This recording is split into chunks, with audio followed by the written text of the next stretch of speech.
AOC claims that the justices misled the Senate. She goes even further. She says the justices lied.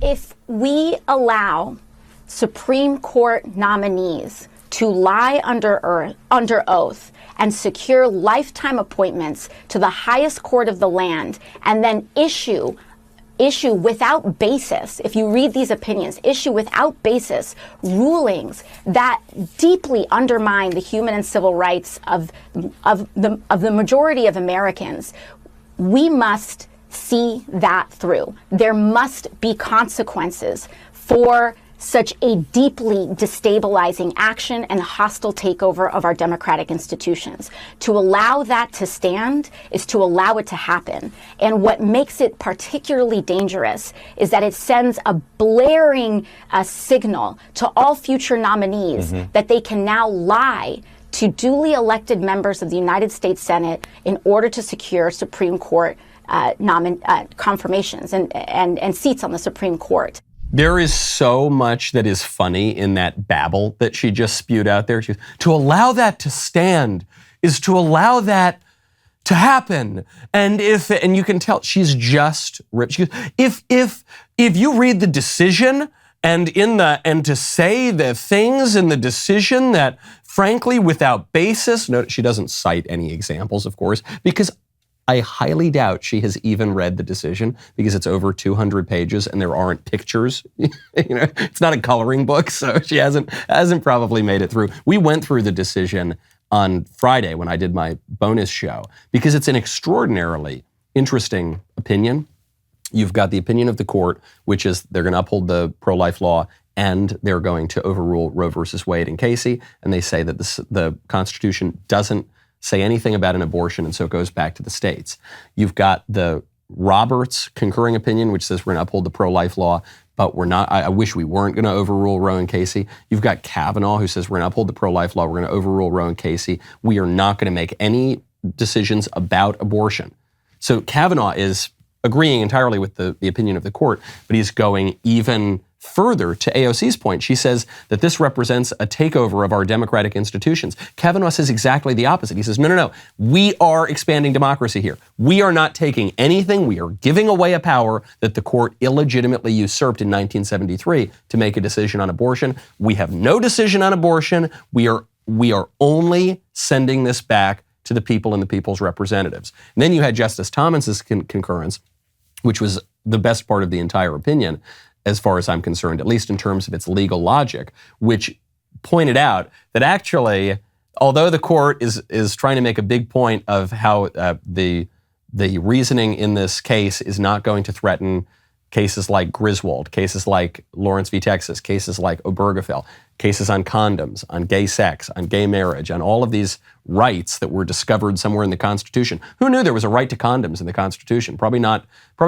James Madison, probably not the Founding Fathers and the Framers.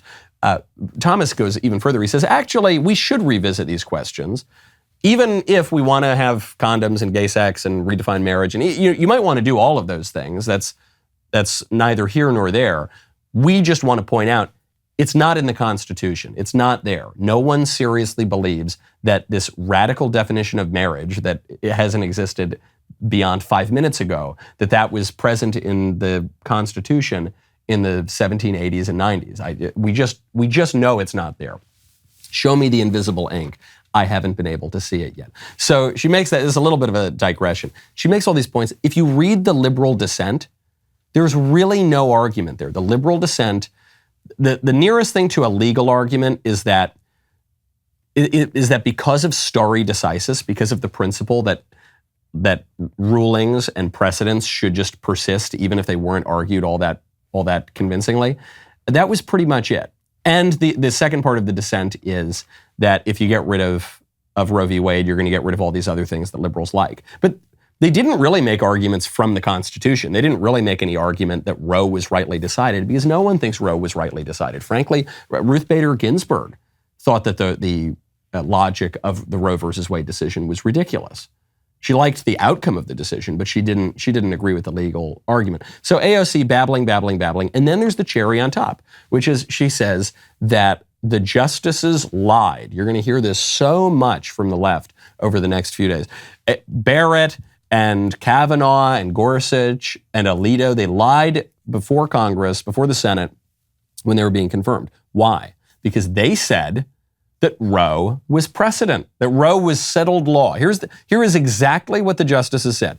Alito, Roe v. Wade is an important precedent of the Supreme Court. Gorsuch, that's the law of the land. I accept the law of the land. Kavanaugh, it's settled as a precedent of the Supreme Court. Barrett, Roe v. Wade clearly held that the Constitution protected a woman's right to terminate a pregnancy. AOC says those are lies because they voted to overrule it. Not a single word there is a lie. Alito, Gorsuch, Kavanaugh, Barrett, they didn't say anything that wasn't true. Roe v. Wade was an important precedent met by the Supreme Court. Roe v. Wade was the law of the land. Roe v. Wade did clearly hold that a woman has a right to an abortion. That was all true then. That is not true now. And it's not true because now we've got a new precedent. And I cannot wait for the next, well, I can wait. I want to wait a long time for the next liberal Supreme Court justice. But once the next liberal Supreme Court justice is selected and goes through the confirmation process, I cannot wait for the Republicans to grill that justice. Say, all right, Justice so-and-so, Justice Ocasio Cortez, all right, potential future Judge Ocasio Cortez, do you accept that Dobbs versus Jackson Women's Health Organization is the law of the land?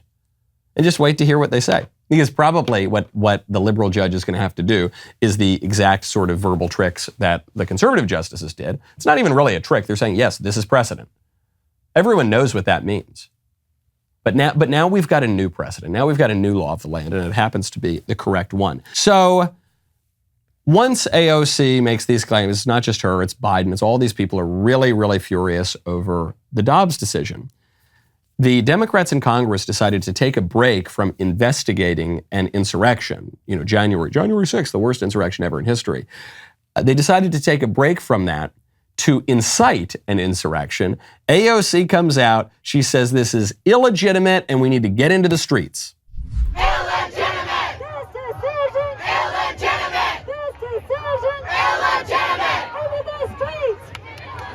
Into the streets! Into the streets! Into the streets! Into the streets! Into the streets! Into the streets! Into the streets! Into the streets! Both of those phrases are calls to insurrection. She's saying illegitimate. She's saying the government is illegitimate. If that is not a pretext for an insurrection, I don't know what is. And then she says, into the streets. If you had scripted this and said, hey, what is the pithiest way to call for an insurrection, since we're all talking about insurrections, and that's what you would say. You say the government is illegitimate, take to the streets. Now, I know AOC was supposed to be investigating this insurrection, but she took a little break, not just her. Maxine Waters, who's always known for her extremely dangerous rhetoric, she comes out and she says we need to defy the court. You see this turnout here?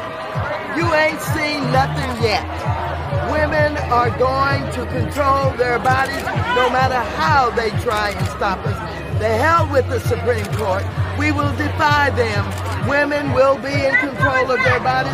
And if they think black women are intimidated or afraid, they got another thought coming. Black women will be out in droves. We will be out by the thousands. We will be out by the millions. We're going to make sure we fight for the right to control our own bodies.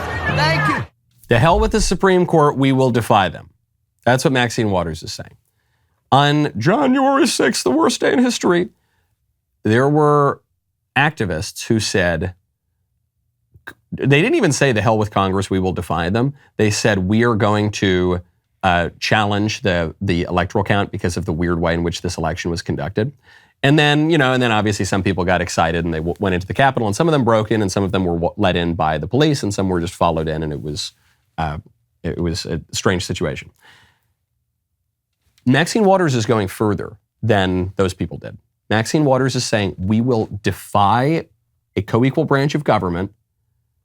To hell with the co-equal branch of government. It's not legitimate. We're going to defy them. We're going to take to the streets. Sounds sort of like an insurrection to me. I'm so glad you liked that clip. Now, you got to subscribe. You got to ring. You got to get those notifications.